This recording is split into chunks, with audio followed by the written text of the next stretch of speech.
इंदौर के छोटी ग्वालटोरी क्षेत्र में एक 16 वर्षीय नाबालिग छात्रा ने अपने जन्मदिन से महज कुछ घंटे पहले मौत को गले लगा लिया।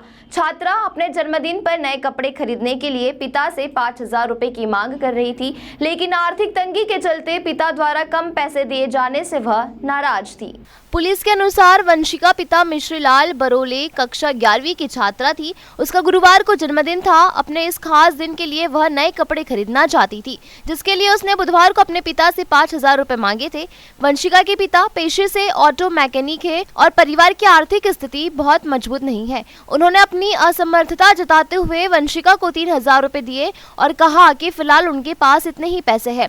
पिता की इस बात से वंशिका काफी नाराज हो गई थी। बुधवार को परिवार में एक शादी का कार्यक्रम था। वंशिका की मां, बहनें और परिवार के अन्य सदस्य उस शादी में शामिल होने गए थे, लेकिन नाराजगी के चलते वंशिका ने जाने से इनकार कर दिया और घर पर ही रुक गई। जब रात में परिवार के सदस्य शादी से वापस लौटे तो घर के भीतर का नजारा देख उनके पैरों तले जमीन खिसक गई। वंशिका घर में फंदे पर लटकी हुई मिली। परिजनों ने तुरंत पुलिस को सूचना दी। घर में जिस दिन बेटी का जन्मदिन मनाया जाना था, वहां उसकी मौत की खबर से मातम पसर गया है। परिजनों ने रोते हुए पुलिस को बताया कि वह अपने जन्मदिन को लेकर उत्साहित थी और कपड़े खरीदने की जिद कर रही थी, लेकिन उन्हें अंदाजा नहीं था कि वह इतना आत्मघाती कदम उठा लेगी।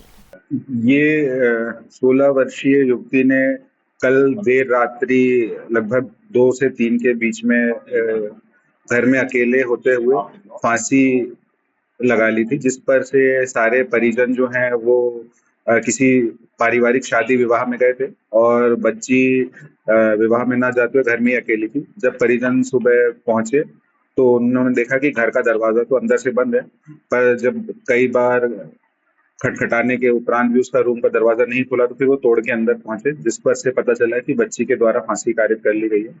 अभी तक की जो प्रारंभिक पूछताछ है उस पर घर वालों को किसी भी प्रकार से कोई विशेष शक शोभा नहीं है। 2-3 बातें सामने कुछ सूत्रों से सामने आ रही हैं कि जैसे बच्ची का जन्मदिन था आज, जिस पर से उसने परिवारजनों से 5,000 रुपए की मांग की थी, जिस पर से परिवारजन ने उनको 3,000 रुपए दे भी दिए थे। और कुछ जो बातें सामने आ रही हैं कि उसकी बड़ी बहन की शादी तय हो गई थी और उससे भी शादी के लिए पूछा जा रहा था। ऐसी कई सारी बातें अलग अलग सूत्रों से सामने आई हैं।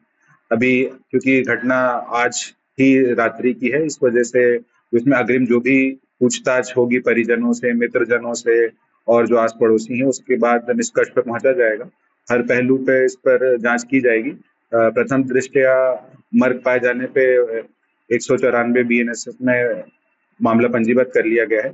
बाकी असली मृत्यु का कारण और कोई शक शोभा नहीं है, वो PM रिपोर्ट और अन्य रिपोर्टों के बाद ही बताया जा सकता है। किसी तरह का कोई सुसाइड नोट या मोबाइल में सेव अभी तक किसी प्रकार का कोई सुसाइड नोट सामने नहीं आया है और बच्ची किसी भी प्रकार से कोई मोबाइल का उपयोग नहीं करती थी। जो भी उसको संपर्क करना होता था वो अपने पिताजी के मोबाइल से ही लोगों से बात करती थी। इंदौर से नेशन टाइम की रिपोर्ट।